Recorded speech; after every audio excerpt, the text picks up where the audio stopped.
Welcome to the College Podcast. Hell yeah. Hit him with the bass. Throw some drums.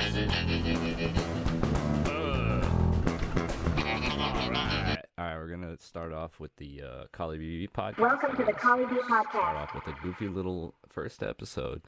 So what I wanted to do today was just kind of read through this long-ass fucking infographic that I have on my desktop that I've just been staring at for, I guess, months now.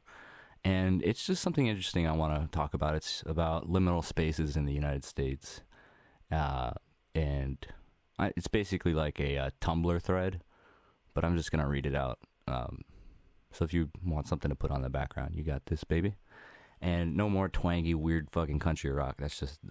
I'm working on an intro. Leave me alone. All right, so let's start it off. So I'm going to read these people's usernames. It's really inconsequential. It doesn't matter. But just to give you a little context, there's probably only a couple people that are contributing to this thread. It doesn't really matter. I'm not trying to give them clout. And it doesn't matter if they do whatever. So let's just start it off. Let's stop rambling. So from the user Chromo Loom, they start the whole thing off with, "It's all you Americans talk about. Liminal space this, cryptid that." User by the name of Sastric Bypass. "America's big. We got blank. It's a lot happening here." User by the name of Dark Book Worm 13. This is when it really starts to pop the hell off. All right, so let's get into it. They say, "It's at least 3,000 miles, just from the east coast to the west, depending on where you start. If I try to drive from here in Maine to New Mexico, it's 2,400 miles. From here to Oregon, 800 miles from my current residence to my relatives in New Jersey, then another 3,000 miles after that. A brisk 8-day drive that meanders through mountains, forests, cornfields, dry flat, empty plains, more mountains, and then a temperate rainforest in Oregon. The land has some seriously creepy stuff, even just right outside our doors. There's often barking sounds on the other side of our back door at 3 a.m. when no one would let their dog out. It's a consensus not to even look out the fucking windows at night, especially during the winter months. Nothing chills your heart faster than sitting in front of a window and hearing footsteps breaking through the snow behind you, only to look and not see anything.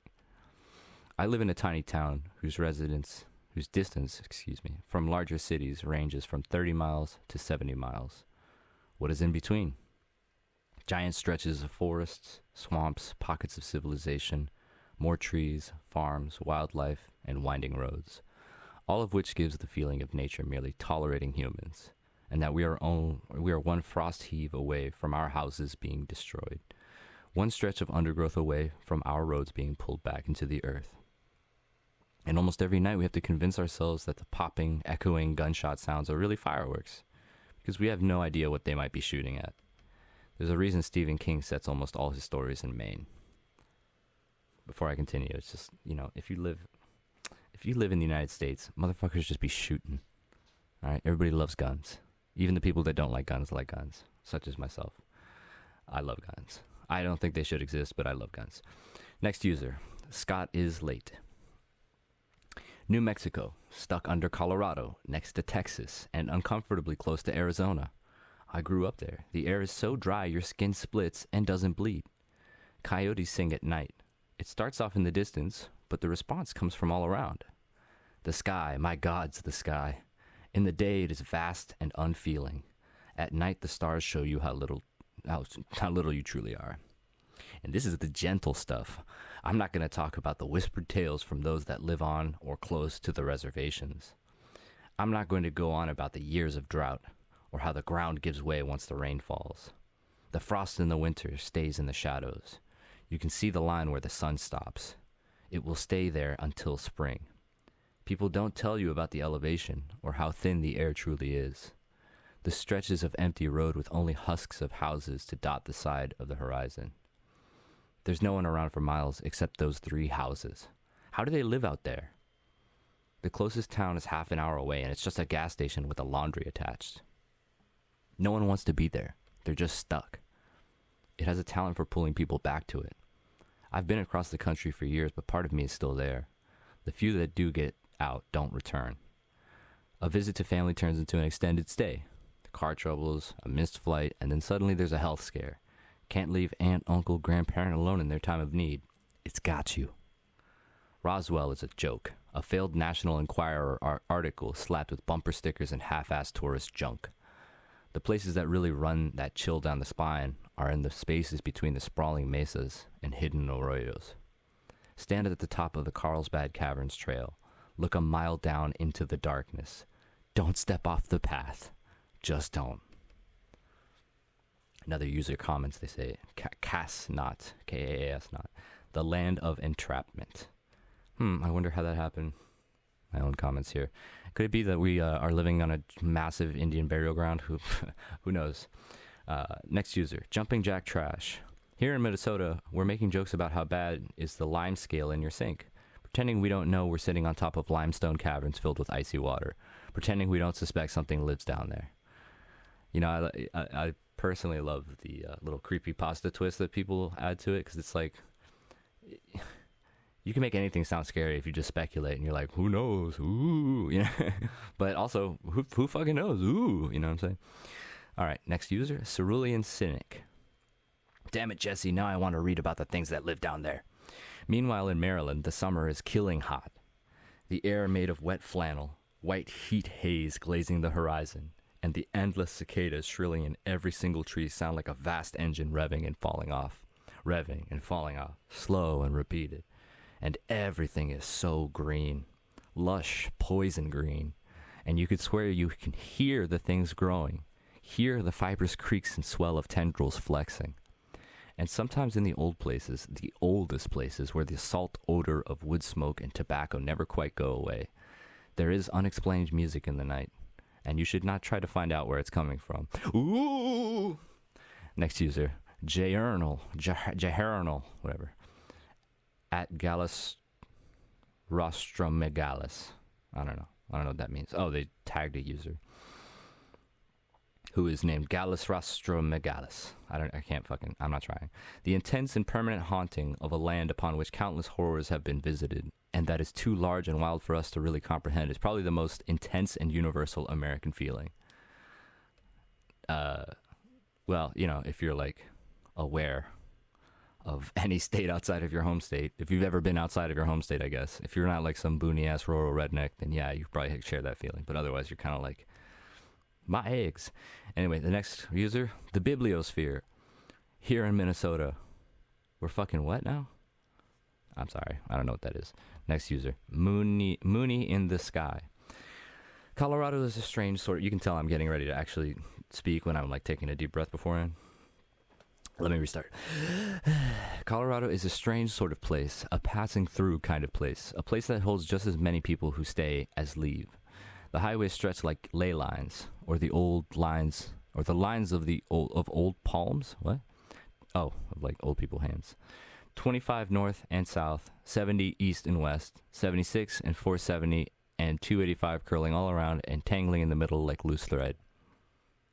I'm sure that would make sense to you if you're from Colorado. The mountains are their own place. The plains their own too, with the hogback and the foothills in between like a strangely comforting barrier. Quote, this far and that's enough. This far and you're still close to home. This far and no further, end quote. The people in the mountains rarely make the plains. The people in the plains rarely make the hills. And the people in the middle rarely lead the developments which spread outward every year like creeping moss. Next user, Hey Riders. Summertime in California. When it's 110 and you wake up in a sweat at 7 a.m. and can't fall back asleep regardless of how much sleep you actually got. You open a door or window and smell smoke. The air is hazy. The sky is orange. The sun bright red. You go back inside. You stay inside. I'm going to pause real quick here. Obviously, you know, the Los Angeles Palisades fires have been occurring recently. The only time I ever visited the West Coast for an extended stay was when I went to Vancouver, and there was wildfires happening. It was in 2017 in September, so if anybody remembers that time, there was some wildfires occurring. I want to say it was either in Canada or it was from California going up into Canada.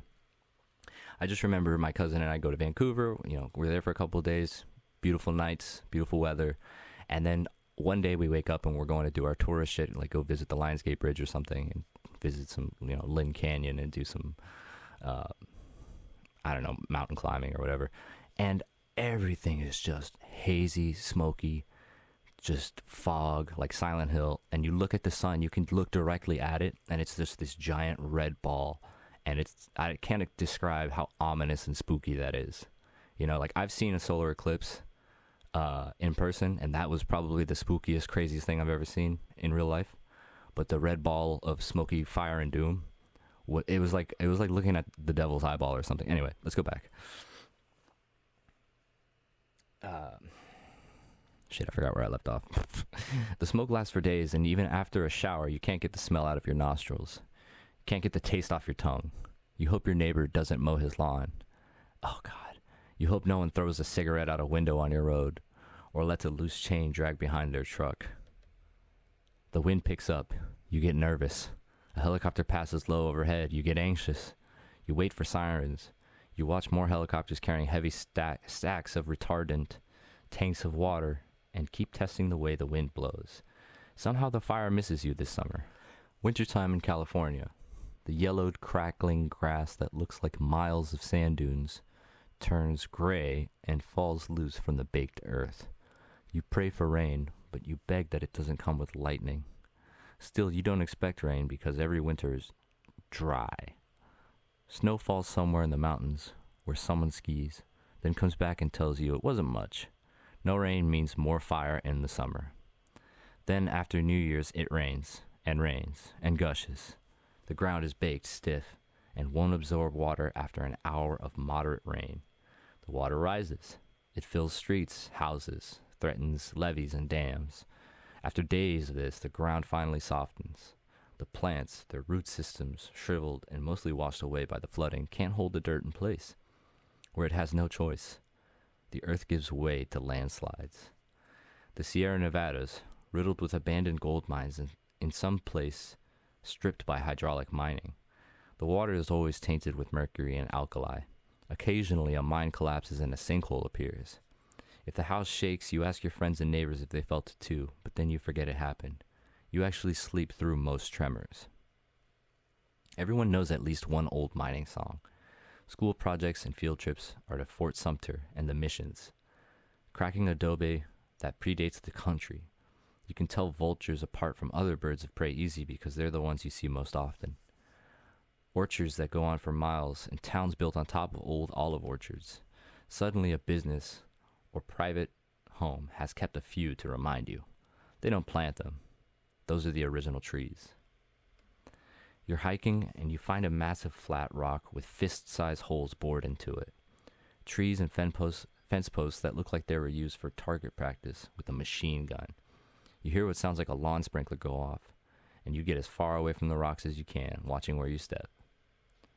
Sacramento is a concrete jungle of one-way streets and sky-blocking towers before endless miles of ugly industrial wasteland.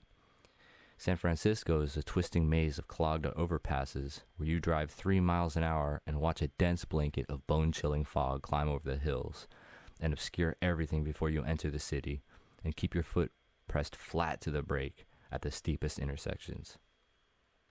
L.A. is a fever dream, a knotted nightmare of traffic you can never escape, air you can't breathe even when there's no fire, and someone's always playing norteño, which sounds exactly like polka but with melancholy Spanish lyrics. The Central Valley gets funnel clouds that touch down even less often than snowfalls, but you remember once as a kid getting sleet in the valley and thinking that's what snow was, then later huddling in the school cafeteria because of a tornado warning. You remember visiting the ocean and bringing home kelp and colored glass. In the mountains, you found a sticky pine cone the size of your head and a snake with minuscule legs. An owl with a broken wing was brought to your classroom. There are giant statues of golden bears at the state fair, and someone's always going missing from Modesto. But in the springtime, the hills are orange and purple, and you realize that oak trees are actually green once a year. The heavy wind makes the grasses sway in waves, and it sounds like waves, and you're nowhere near the ocean anymore, but it's right there, endlessly green and almost sentient. The hills are moving. Next user, Sweet Honey Senpai. Meanwhile, on the East Coast, New Jersey, There's literally a demon living in the long stretch of woods that runs up and down the state. We've befriended it. The Jersey Devil. Next user, Boogie Woogie Bugle Gal. San Diego. The ocean is blue, except where it isn't, where it's just a touch of dark green, in exactly the place your eye tries to focus. Go inland 15 minutes and it's scrubland. Irrigated enough that you're not supposed to see the desert and the cactus waiting. Always waiting their turn. The hawks are there too, and they don't give a damn. They're waiting and they don't care if you know it. There are mountains with giant boulders cleaved in half to make a path for the freeway, they say. But maybe at night the boulders move. This fucking internet romanticism of the creepy pasta style. It's like, the hills are alive, but maybe the boulders move. The hawks know. You know, it's come on, guys. Next user, I'm a writer help. West Virginia. Almost like a crib rolling mountains that time has whittled into looking like hills trap you in. What the fuck was that? Was that a real sentence? Almost like a crib rolling mountains that time has whittled into looking like hills trap you in. Dog, come on. You're a writer? Homeboy's name is I'm a Writer Help. Yeah, you need help for real. Yeah, sorry, I'm not trying to be a hater here, but goddamn. You're boxed in and they control everything. You don't see the sky upon the horizon until they decide to show it to you. Who's they? The people here are just like the mountains, quiet and selective about what they tell. And none of us asks, you know what, this person's from West Virginia, I can only imagine. I should be reading this in an accent too, but I'm not trying to piss anybody off right now. And none of us ask, just start doing it. And none of us ask any more questions than we need to. All right, that's enough. We know better than to follow the haggard people walking down the road with 2 shovels in hands. We know better than to stare at a man and a woman handing each other something in front of a graveyard behind the stop sign. Man, shut the fuck up. God, I hate people sometimes. Just say shit just to say shit. Next user. Sunalon V? Whatever. In Ohio, something walks behind the corn. All right, I should have known this is what this was about. In Ohio, something walks behind the corn. Possibly multiple somethings. Possibly many, many multiple somethings. They have shiny eyes that reflect your headlights. When you see them, you look away as fast as you can. Do not meet the gaze of the things in the corn. Corn is planted in neat rows. It should be child's play to find your way through a cornfield. Just pick a row and walk down until you hit the end. And yet people get lost in cornfields all the time. Sometimes people even die lost in cornfields. Though this is less common in the age of cell phones. And if your cell phone just happens to lose signal at the place where you are certain you have walked the rows at least twice as far as the cornfield should logically stretch, keep walking, friend. Just keep walking. If you find a scarecrow in the field, treat it with respect. Then walk away. Straight away. Don't look back. Don't look back. Do not look down at the cornfields at night. Do not look for the scarecrows while you are sitting on your bed in the small hours, looking out your bedroom window.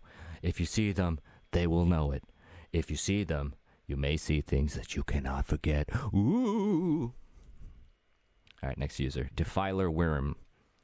Texas is a land of ghosts and lies. I gotta use a spooky voice or something here. Foreigners imagine a vast, flat desert when there's no desert in the state. The prickly pear. What? There's no desert in the state? All right, hold on. I can't get stun locked. The prickly pear cactus sprawls between oak trees and mesquite, and the climate swings from tropical to arid in the course of a year. They imagine horses instead of traffic worse than Manhattan. They imagine vast blue skies instead of all this smog. They imagine a Stetson on every head, and yeah, sure, maybe once you're out in the steppes, but most of the time that one's a lie too. Bullshit, I wear a Stetson anywhere I go. Everywhere is haunted. We touch the visor and lift our feet off the floorboard and pedal as we roll across a railroad track. We drive out to the crossroads in the dead of night with flour on the trunk's lip to see the tiny handprints of dead children trying to push us out of the way.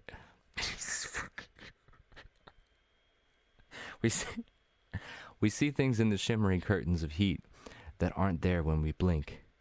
I've seen things moving in the fields in the dark. There are so many churches, dead and living, because frightened people will pray to one ghost to keep the rest of them at bay. Wow, fuck.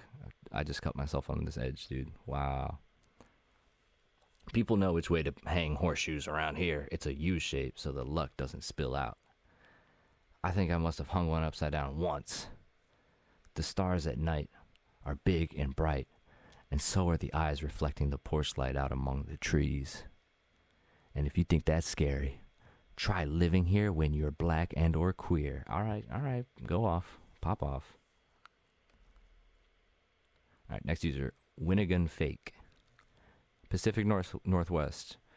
More people just plain disappear here. The trees and mountains eat sound and attempts at civilization at an almost violent rate. Lone feet still wearing sneakers wash up on the beaches. And I'll just repeat what Galastromegalas said. Galastromegalas. The intense and permanent haunting of a land upon which countless horrors have been visited, and that is too large and wild for us to really comprehend, is the most intense and universal American feeling. Really? Because I think it's liberal bad. Anyway, next user, Iblicron. Yes, people disappear here, but it doesn't have to include you. The forest demands your respect, and if you give it, you can return home at the end of the day.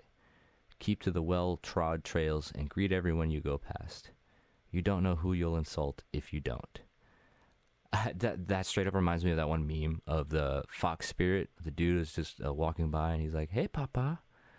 If you don't know what I'm talking about, you got to look that up. I don't know why I'm referencing a meme right now that I can't accurately reference for people, but if you know what I'm talking about, you're my people. That's all I'm going to say.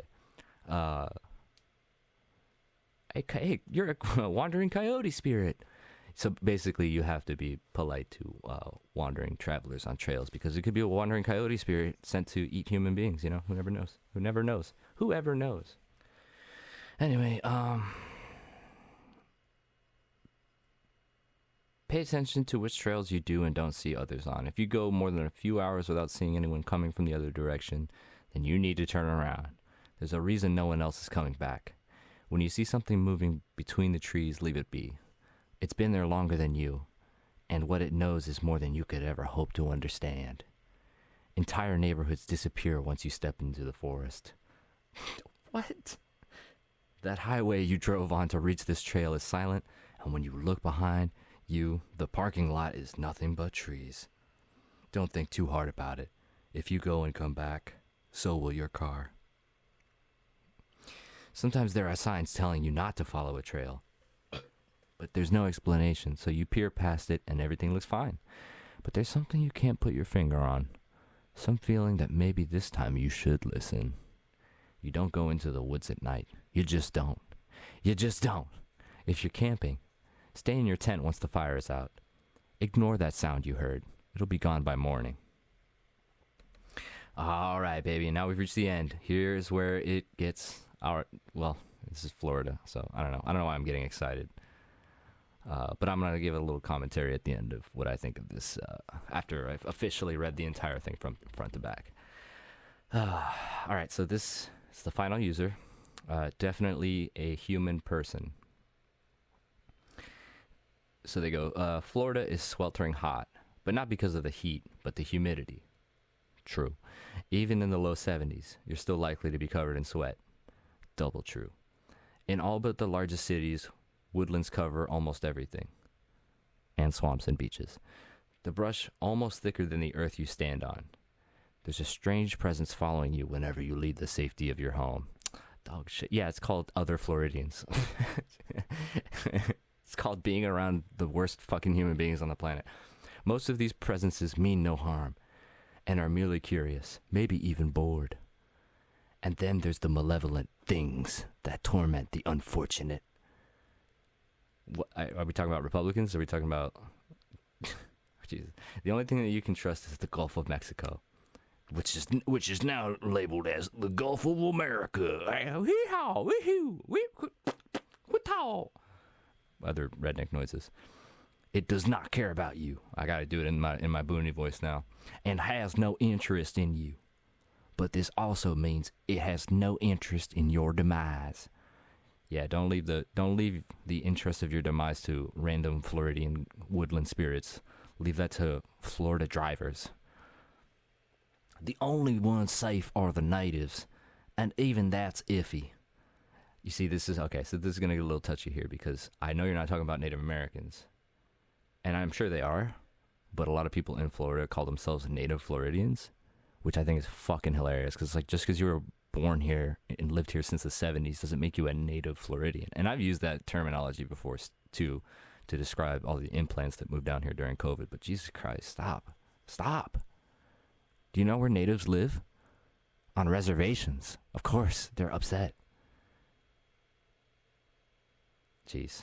But anyway, let's keep moving. The only ones safe for the natives, yeah, because they're away from the humdrum and the droll idiocy of the fucking white devils. And the fucking most insane people of all, Miami Cubans. I can say that I'm Cuban, okay? You want to come at me? Oh my God, he hates Cubans. He hates Cuban. No, my family's Cuban. I have every right and reason to to understand how fucking insane and miserable those people make you. Anyway, but hey, man, great food, great coffee, great dancing. You know, very passionate. Great music. You know, a lot of good things about Cubans too. Trust me.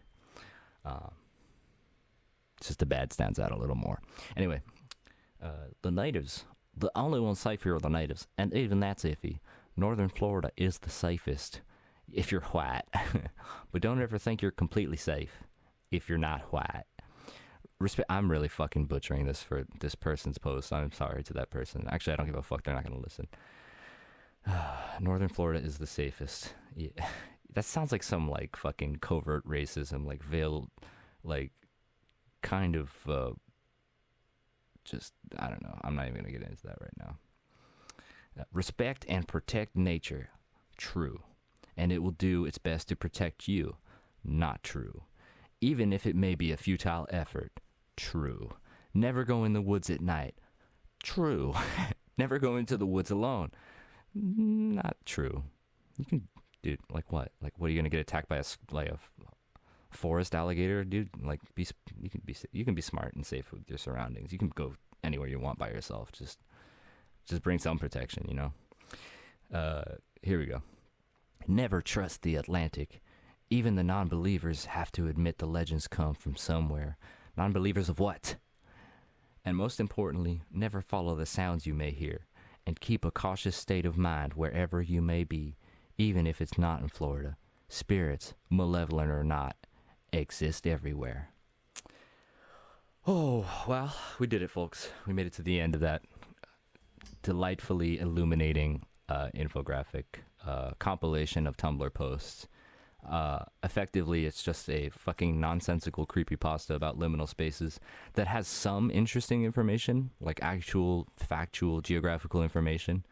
And the rest of it is all just fucking waxing and wanking off about, ooh, there's something out there. There's some spooky ookie dookie thing that's going to eat your booty hole if you don't say the right words and light the incantation candles and do the thing. It's like, shut up, okay?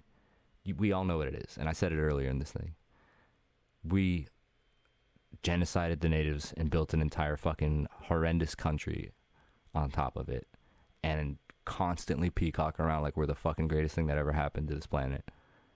And in reality, all we are just consumers in fucking capitalism and just destroy the entirety of our environment, use up all the resources, keep poor people poor, keep Native Americans subjugated into tiny little fucking reservations, constantly fight with our neighbors, constantly swing our dick around and piss on our quote-unquote enemies and our allies, even our allies too.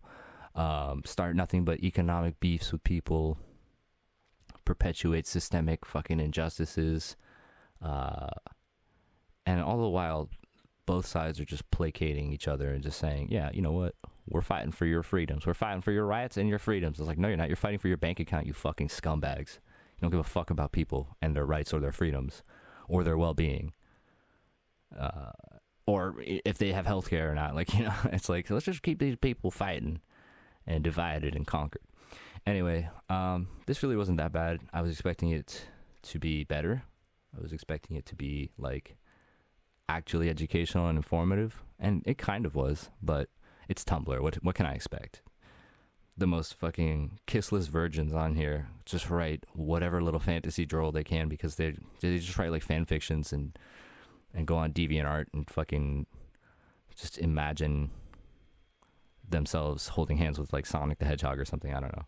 But, you know, can't really blame them. They are creative. Some of them are. Some of them are just straight up like really a bad parody of the better writers on this thread. Like, there are some people that are like, that one guy who like wrote basically all about California. That was great. I was like, okay, you know, even if it was a little bit of like, ooh, don't go down there. Who knows what's in there? Forest spirits, ookie dookie, you know, abandoned mines. I was kind of like, you know, that's kind of cool. And I kind of like, I like that. If you can frame it in a way that isn't like super like superstitious and like, you know, you're just like being very vague and you're saying they don't want you to go there. Don't, you know, look, you know, beware the spooky eyes and what could be in the cornfields. It's like, I don't shut the fuck up. I don't care about what the fuck that is. But if you're like, you know, the rains don't get absorbed by the land and then it floods and then blah blah blah, and you're telling me like meteorological events and climate-based science, including, you know, like forest fires and how it affects people and how the rains come and blah, blah, blah, and this and that. That's interesting. That's something I want to hear. But when you're like, you know, don't walk out your house because something might be watching you. It's like, shut the fuck up. I don't want to hear that stupid shit. That is just straight up stupid shit for the sake of being stupid, too. It's like you're not even actually being a good writer. And it's like, you don't have to be a good writer. That's not the whole point. But it's like, if you're going to contribute to a thread like this, like, put some quality, put some effort into it. I don't want to sit here and try to read this shit for a stupid little podcast nobody's going to listen to, and it's just fucking a literal parody of itself, you know? But anyway, that's all the time I got for this one right here. I don't even know how long this one's going to be. This is just a little test pod, just to test out the sound quality and upload and whatever, what have you. And so with that being said, I'm going to do the hanky-panky weird little fucking country twang outro again. And I will see you in the next one with hopefully better sound effects, better stories, better information, better editing, better intros, outros, etc., and a better concept. But for now, this is what you get. Okay, bye.